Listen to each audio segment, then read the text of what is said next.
লোহাগড়া উপজেলার তুচ্ছ ঘটনাকে কেন্দ্র করে একজন মাংস ব্যবসায়ীকে কুপিয়ে গুরুতর আহত করেছে দুর্বৃত্তরা। বৃহস্পতিবার বেলা ১টার দিকে শহরের রামপুর নিরিবিলি পিকনিক স্পট গেটের সামনে থেকে এই দুর্ঘটনাটি ঘটে। নাইম টিটোর পাঠানো ভিডিও চিত্রে বিস্তারিত। গুরুতর আহত সাহেব আলী শেখ শহরের ৮ নং ওয়ার্ডের সিঙ্গা গ্রামের মৃত বারিক শেখের ছেলে। তিনি পেশায় একজন মাংস ব্যবসায়ী। এলাকাবাসী ও আহত স্বজন সূত্রে জানা গেছে, বৃহস্পতিবার সকালে লক্ষ্মীপাশা চৌরাস্তার মাংসপট্টিতে তুচ্ছ ঘটনাকে কেন্দ্র করে শহরের সিঙ্গা এলাকার লোকজনদের সাথে পার্শ্ববর্তী দাসেরডাঙ্গা গ্রামের লোকজনদের মধ্যে বাগবিতণ্ডা হয়।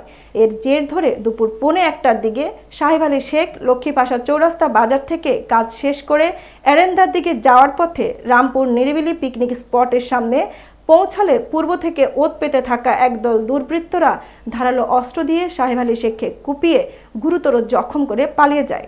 এলাকাবাসীরা আহত সাহেব আলী শেখকে উদ্ধার করে লোহাগড়া উপজেলা স্বাস্থ্য কমপ্লেক্সে জরুরি বিভাগে এনে প্রাথমিক চিকিৎসা সেবা দিয়ে ঢাকা মেডিকেল কলেজ হাসপাতালে প্রেরণ করেন। তার অবস্থার অবনতি হলে কর্তব্যরত চিকিৎসক তাকে উন্নত চিকিৎসার জন্য ঢাকা মেডিকেল কলেজ হাসপাতালে প্রেরণ করেন।